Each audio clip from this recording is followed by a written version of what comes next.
नमस्कार दोस्तों, आपका स्वागत है हमारे YouTube चैनल पर। इस चैनल पर हम क्राइम स्टोरीज को जानने का प्रयास करेंगे जो हमारी सामाजिक और मानवीय समस्याओं को समझने में मदद कर सकती हैं। आइए हम साथ में चलकर देखते हैं कि कैसे एक सामान्य जिंदगी की कहानी अचानक एक अनसुलझी सच्चाई में बदल जाती है। इस वीडियो में हम पहली क्राइम स्टोरी पर चर्चा करेंगे जो हमें सोचने पर मजबूर करेगी। तो चलिए बिना देर किए शुरू करते हैं। सेक्टर 46 फरीदाबाद के चौकी प्रभारी सोहनपाल अपनी टीम के साथ क्षेत्र की रात्रि गश्त पर निकलने की तैयारी कर रहे थे कि तभी पुलिस कंट्रोल रूम से फोन आ गया। उन्हें बताया गया कि सेक्टर 45 की कोठी नंबर 387 में एक कत्ल हो गया है। पुलिस चौकी से घटनास्थल महज 2 किलोमीटर दूर था। सोहनपाल अपनी टीम के साथ 10 मिनट में उस जगह पहुंच गए जहां वारदात हुई थी।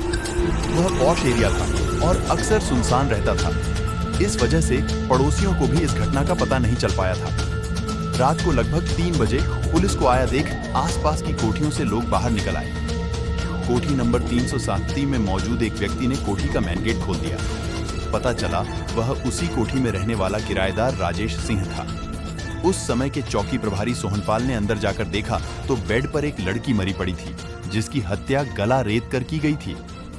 बिस्तर खून से पूरी तरह सना हुआ था।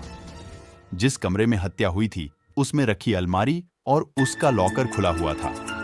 अलमारी का सारा सामान बिखरा पड़ा था। प्रथम दृष्टया मामला लूटपाट का लग रहा था। ऐसा लगता था जैसे हत्यारे लूटपाट के इरादे से घर में घुसे हों और विरोध करने पर लड़की की हत्या करके कीमती सामान व नकदी लेकर फरार हो गए। पुलिस को सूचना कोठी की मालकिन पुष्पा कोहली ने दी थी। उसने बताया कि मृतका उसकी बेटी किरण है। पुष्पा के अनुसार उसका पति सुरेंद्र कोहली और 12 वर्षीय बेटा नितिन कोहली बीते दिन सुबह ही उसकी अस्वस्थ मां को देखने बठिंडा पंजाब गए थे। वारदात के वक्त पुष्पा कोहली और किरण ही घर में थी। पौष इलाके में हुई इस सनसनीखेज वारदात की सूचना पाकर पुलिस के उच्चाधिकारी भी घटनास्थल पर पहुंच गए थे। पूछताछ में पुष्पा कोहली ने बताया कि बीती रात करीब 9:45 बजे जब वह रसोई में खाना बना रही थी तभी मेन गेट खोलकर बुर्के वाली 2 औरतें अंदर आईं। किरण उन दोनों को अंदर ले आई। कुछ देर बाद जब उसने किरण से उन दोनों के बारे में पूछा तो उसने बताया कि वे उसकी परिचित हैं और उसे उनके साथ कुछ हिसाब किताब करना है। उस वक्त बुर्के वाली दोनों औरतें सोफे पर बैठी थीं। वे दोनों चूंकि अपने चेहरों पर नकाब डाले हुए थीं, इसलिए वह उनके चेहरे नहीं देख सकी। उन्हें बैठा छोड़कर वह अपने कमरे में चली गई थी। पुष्पा के अनुसार कुछ देर बाद किरण एक गिलास में पानी लेकर उसके कमरे में आई। उसने चूंकि थोड़ी देर पहले ही खाना खाया था, इसलिए पानी पीकर गिलास मेज पर रख दिया। उसके बाद या तो वह बेहोश हो गई थी या फिर सो गई थी। पुष्पा के अनुसार देर रात करीब 2 बजे जब वह उठी तो उसके दोनों हाथ और दोनों पैर दुपट्टे से बंधे हुए थे और मुंह में कपड़ा ठूंसा हुआ था। उसने उठने की कोशिश की तो वह बिस्तर से नीचे गिर गई। कपड़ा ठूंसा होने की वजह से उसके मुंह से आवाज भी नहीं निकल रही थी। पुष्पा ने आगे बताया कि जैसे तैसे उसने बेड पर पड़ा फोन उठाकर पहले किरण का नंबर मिलाया, लेकिन उसने फोन नहीं उठाया। फिर उसने अपनी नौकरानी सपना के पति अजीत का नंबर मिलाया। नंबर तो लग गया, लेकिन मुंह में कपड़ा ठूंसा होने की वजह से बात नहीं हो सकी। इस पर वह घिसटते हुए दरवाजे के पास पहुंची और दोनों पैरों से जोर जोर से कमरे का दरवाजा पीटा। दरवाजा पीटने की आवाज सुनकर किराएदार राजेश सिंह नीचे आया। वह बाहर से दरवाजा खोलकर अंदर आया और उसके हाथ पैर खोल दिए। तब तक नौकरानी सपना और उसका पति भी आ गए थे। पुष्पा कोहली ने आगे बताया कि उसके यह पूछने पर कि किरण कहाँ है, राजेश सिंह ने जवाब दिया कि वह अपने कमरे में सो रही होगी। लेकिन जब उसके कमरे में जाकर देखा गया तो किरण मरी पड़ी थी। किसी ने उसका गला काटकर उसकी हत्या कर दी थी। उसका सारा बिस्तर खून में डूबा हुआ था और अलमारी का सामान इधर उधर फैला पड़ा था। यह देखकर उसने इस घटना की सूचना पुलिस को दे दी थी। उपरोक्त बातें बताते बताते पुष्पा कोहली फूट फूट कर रोने लगी। पुलिस ने उससे नंबर लेकर उसके पति सुरेंद्र कोहली को फोन करके इस हादसे की सूचना दे दी और जल्दी से जल्दी फरीदाबाद पहुंचने को कहा। इसके साथ ही पुलिस ने पुष्पा की शिकायत पर अज्ञात हथियारों के खिलाफ भादंवी की धारा 302, 300 के तहत केस दर्ज कर लिया। सुबह को एसीपी पूनम दयाल ने मामले की गंभीरता को देखते हुए इसकी जांच इलाका पुलिस की जगह उस समस्या के CIA NIT in charge inspector Vimal Kumar, sub inspector Narendra Kumar और अश्विनी कुमार को सौंप दी, ताकि पौष इलाके में हुई इस हत्या के मामले से जल्दी पर्दा उठ सके। इंस्पेक्टर विमल कुमार ने अपनी टीम के साथ मौका वारदात का मुआयना किया। उन्होंने पुलिस फोटोग्राफर, फिंगरप्रिंट एक्सपर्ट और फोरेंसिक टीम को भी मौके पर बुला लिया था, ताकि जरूरी सबूत जुटाए जा सकें। प्राथमिक कार्रवाई के बाद मृतका किरण की लाश को पोस्टमार्टम के लिए अस्पताल भेज दिया गया।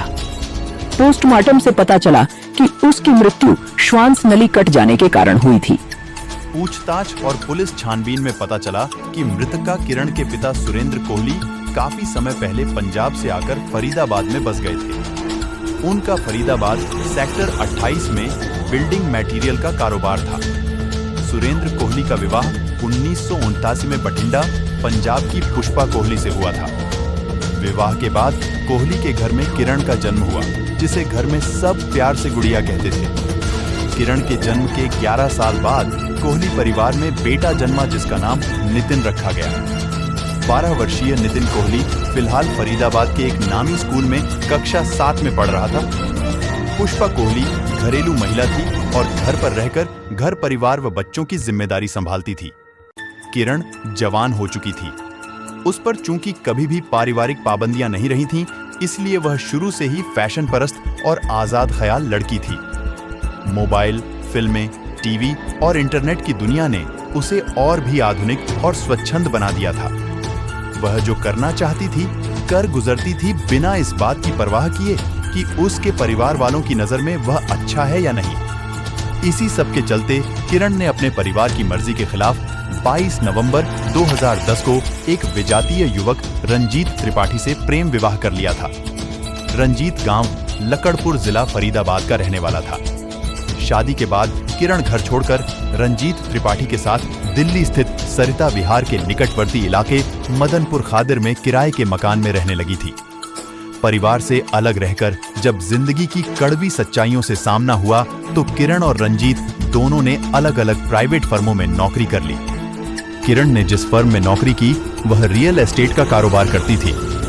उसके मालिक का नाम महफूज आलम था। महफूज आलम का ऑफिस कालिंदी कुंज में था। कालिंदी कुंज मदनपुर खादिर के पास ही है, इसलिए किरण को ऑफिस आने जाने में कोई परेशानी नहीं होती थी। महफूज आलम के साथ काम करते करते किरण उसके लिए काफी महत्वपूर्ण बन गई थी।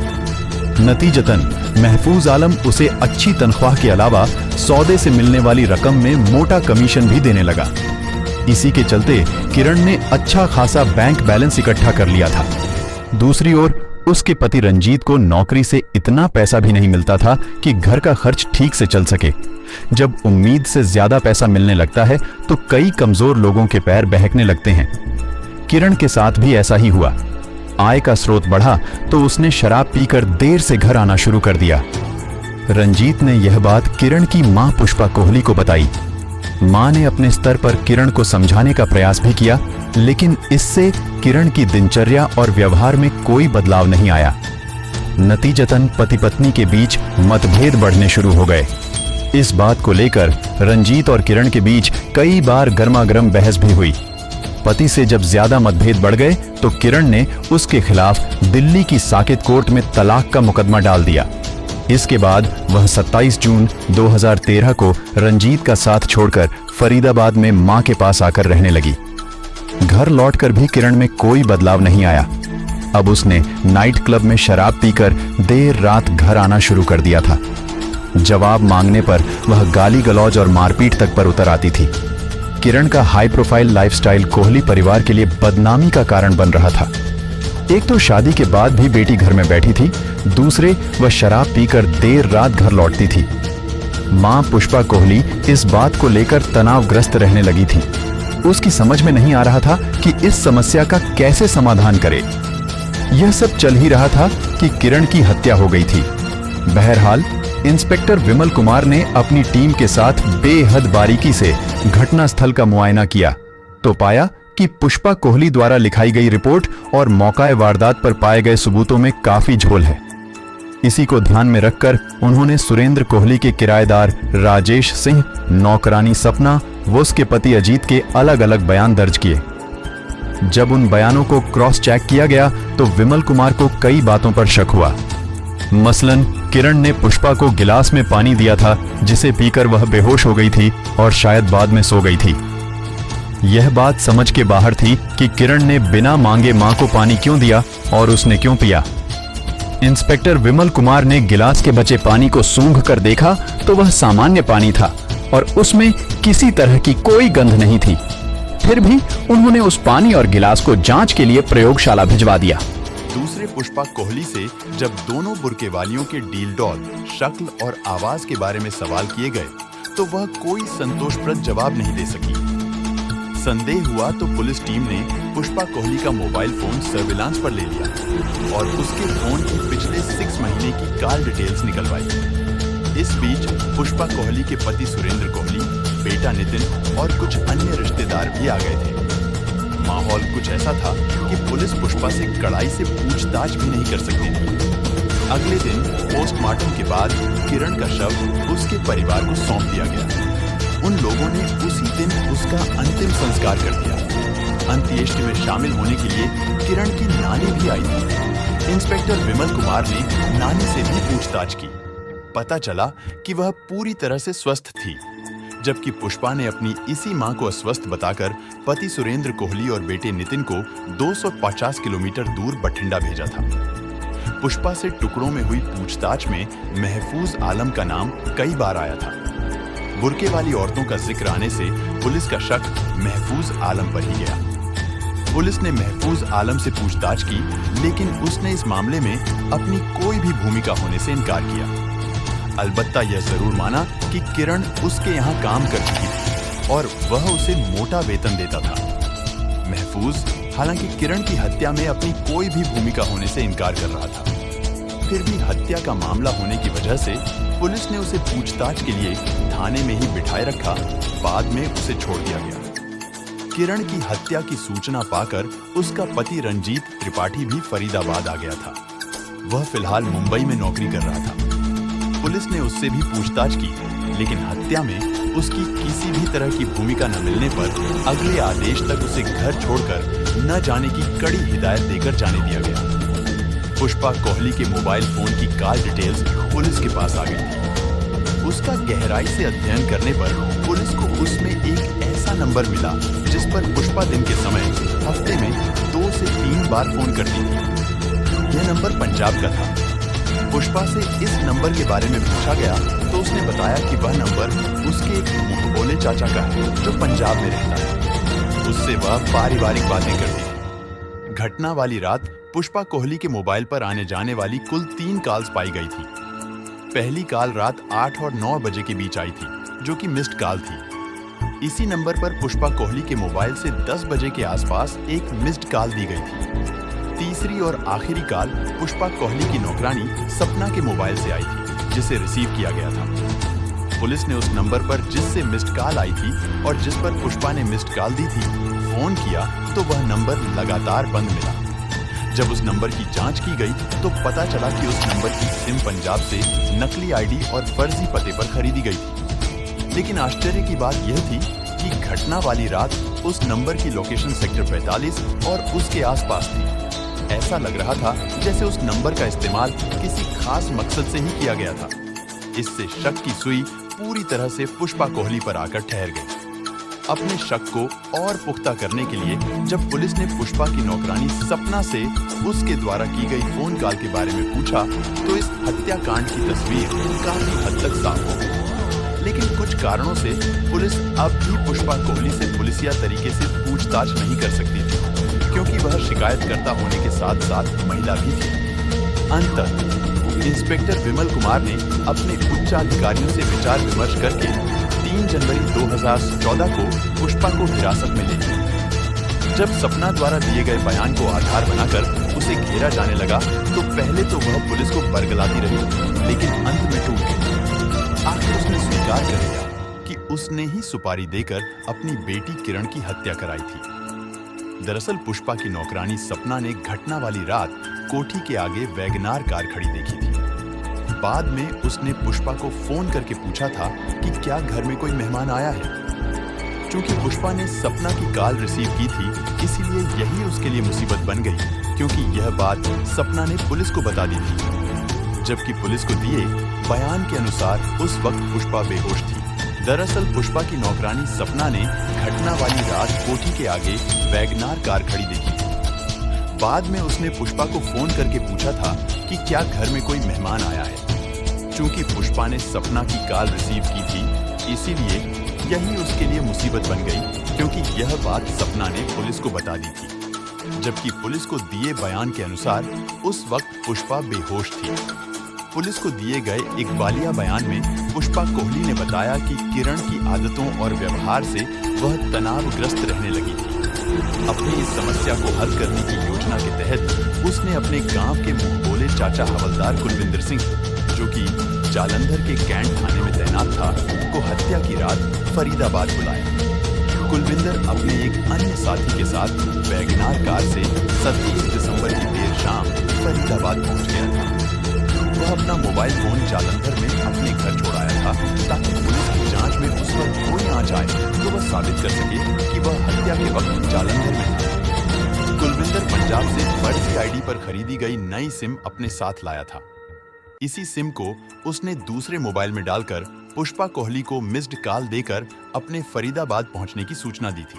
पूर्व नियोजित योजना के तहत पुष्पा ने अपने मोबाइल से उसे मिस्ड कॉल दी, जिसका मतलब था कि रास्ता साफ है, कभी भी अंदर आ सकते हो। इसके बाद रात के अंधेरे में कुलविंदर और उसके साथी ने घर के अंदर घुसकर किरण की गला रेत कर हत्या कर दी और कमरे में रखी अलमारी का सामान इधर-उधर बिखेर दिया, ताकि मामला लूट व हत्या का लगे।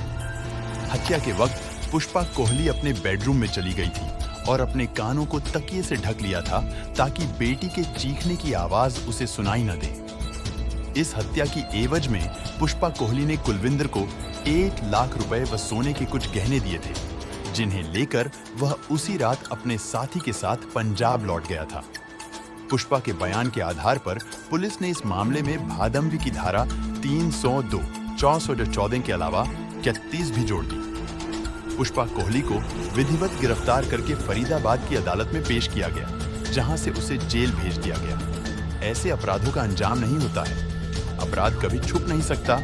ऐसे अपराध करने से पहले सोच लेना चाहिए कि अंत में इसका अंजाम यही होता है। साथ ही नागरिकों को इस तरह के अपराधों से सतर्क रहने की जरूरत है। अगर आपको यह वीडियो पसंद आया हो तो लाइक करें, शेयर करें और हमारे चैनल क्राइम स्टोरीज को सब्सक्राइब जरूर करें। धन्यवाद। मिलते हैं अगली वीडियो में।